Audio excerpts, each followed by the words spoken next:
tonight really is about kind of celebrating our students' achievements.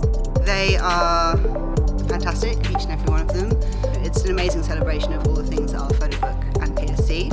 With this particular subject, the focus is on building a visual story. So considering the design, the sequencing, the paper, all the details that make a book something that you want to hold on to and explore and kind of investigate further.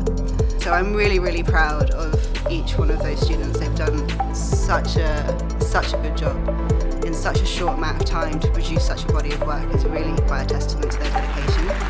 And we're really proud to share all of this with you tonight.